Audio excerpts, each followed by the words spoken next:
Rahayu, rahayu, rahayu. Salam budaya, saudaraku semua. Salam jiwa Tosanaji.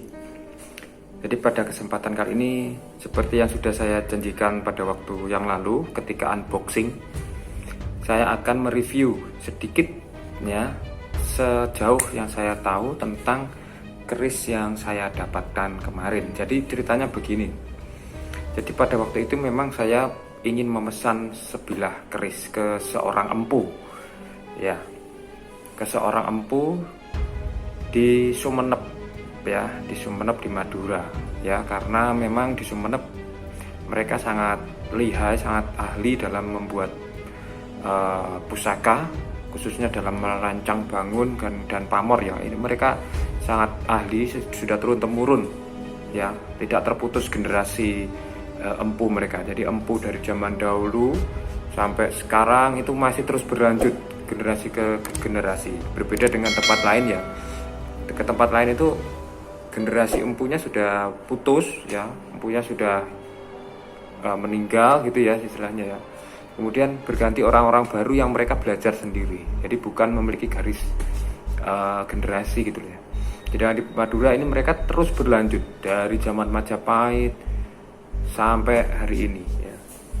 Yang membedakan hanya peralatannya saja, tapi kemampuan, keahlian dan pengetahuan mereka tentang olah tempalur logam, metalurgi itu sangat luar biasa. Jadi saya percayakan untuk memesan sebilah keris di sana. Awalnya saya memesan keris sesuai dengan desain yang saya punyai. Nanti akan saya tunjukkan desainnya. Jadi itu adalah saya ingin memiliki sebuah keris berdapur naga siluman, ya, karena kan waktu itu heboh tentang keris naga siluman dari Pangeran Diponegoro itu. Nah, kemudian saya pesan, dijanjikan nanti akan segera dibuat kalau sudah ada bahan. Tapi setelah saya menunggu hampir 6 bulan, tapi bahan itu tidak kunjung ada. Sulit sekali mencari bahan yang the best, itu sulit, yang terbaik gitu ya, pokoknya sulit. Nah, karena lama, kemudian saya tanyakan ke empunya itu, ya, apakah ada simpanan keris, ya, di tempatnya empu gitu.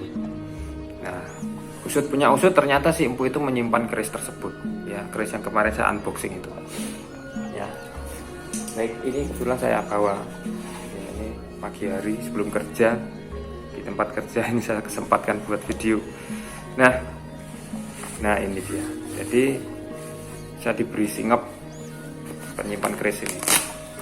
Jadi keris ini berdapur Pandito Semedi, ya. Warangkanya baru. Ini beranggah Jogja, tapi sedikit ada sentuhan Jawa Timuran, ya, karena memang keris ini dari Jawa Timur, jadi ada sentuhan Jawa Timur, ya, dengan panjang kurang lebih 37 cm untuk bilahnya dan 10 cm untuk handle-nya. Jadi totalnya 47 cm.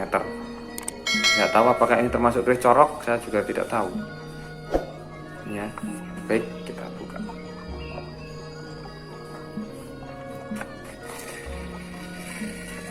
Nah, seperti ini teman-teman. Jadi untuk gandiknya di sini ini ganan, ya. Ganan itu artinya ada reliefnya, yaitu berbentuk seseorang yang sedang bertapa atau semedi, ya. Pandito Semedi dengan pamor yang sebetulnya ini dibilang kulit semangka juga bukan, karena campur bawur, ya. Ya, ini ada kulit semangkanya, ada wos putahnya juga, ya. Ada seperti bulatan-bulatan kalau Anda perhatikan. Ya, ada bulatan-bulatan ini. Semoga nampak, ya. Ada bulatan-bulatan kecil, ya, jumlahnya berapa ya ini, ya? Tersebar sebetulnya, ya, seperti udan mas, tapi tidak bulat sempurna, dia agak lonjong gitu. Ya, khususnya di lok yang atas ini. Semoga nampak. Ya. Kemudian ada sogokan 2, sogokan rangkap. Ya ini sogokan ya, ada apa namanya ini, ada dekokan ini namanya sogokan ya. Pikel alis ada juga, kemudian gerenengnya ini ya bentuknya seperti huruf W seperti ini. Nah, gonjo juga. Kemudian ini keistimewaannya lagi, ini berat, antep gitu loh bahasa Jawanya. Kemudian, nah ini saya belum sempat sampaikan tadi, pamornya itu timbul. Mungkin Anda pernah punya stiker ya, stiker timbul yang di motor itu. Nah itu seperti itu. Jadi tidak halus ini permukaannya, ada tekstur dari pamornya itu yang grundil gitu. Jadi kalau bulat gitu ya bulat gitu, garis ya garis gitu. Ya ini ada bulat-bulatnya di sini. Ya ini timbul teman-teman, timbul, jadi tidak halus. Nah seperti itu. Ini lotnya 5 tuh, 2, 3, 4, 5 ya. 5 itu biasanya untuk keris kewibawaan ya, keris kewibawaan, karisma itu.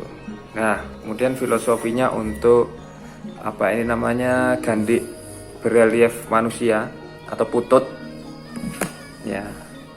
Ini mengartikan bahwa kita ini harus mendekatkan diri kepada Tuhan ya, semedi, menenangkan diri, tidak banyak bicara, bijaksana dalam mengambil keputusan, tidak boleh terburu-buru. Nah, lot 5 ini kesatria juga ya. Kesatria memiliki hati yang tenang ya, yang dekat dengan Tuhan, bijaksana ya. Dengan pamor yang beraneka macam, ini menyimpulkan kita harus berpikir yang luas ya, berpikirnya luas ya, sehingga bisa mendapatkan banyak kelebihan ya. Ada bulat-bulatnya, mungkin ini juga termasuk Pulau Tirto bisa jadi, atau apa namanya itu, udan mas ya mungkin. Jadi ada rezekian di situ, ada rezeki. Kemudian kulit semongko ini juga kerezekian artinya. Ya, ini kalau dilihat ini tangguhnya nom-noman ya. Jadi mungkin seera dengan PB berapa ya, 10 mungkin ya. Jadi kalau nom-noman itu dalam keris termasuk muda ya, termasuk baru sebetulnya nom-noman ya. PB-an itu ini tidak dijual teman-teman, ini koleksi saya pribadi karena nanti saya berencana untuk mengkinatahkan ini ya. Saya sudah sampaikan ke empunya, nanti kalau sudah ada rezeki akan saya kinatahkan gajah singo di bawah ya. Kemudian ada beberapa kinatah di bagian gonjo ya, mungkin sekitar sebulan 2 bulan lagi lah ya. Nanti ikuti saja videonya. Oke, terima kasih teman-teman sudah menyaksikan video kita ini. Semoga bisa bermanfaat, menjadi pembelajaran. Saya juga tidak ahli ya, ini hanya sharing saja ya. Oke, terima kasih. Salam budaya. Rahayu. Jangan lupa subscribe, like, dan komen, share ya. Terima kasih. Sampai jumpa.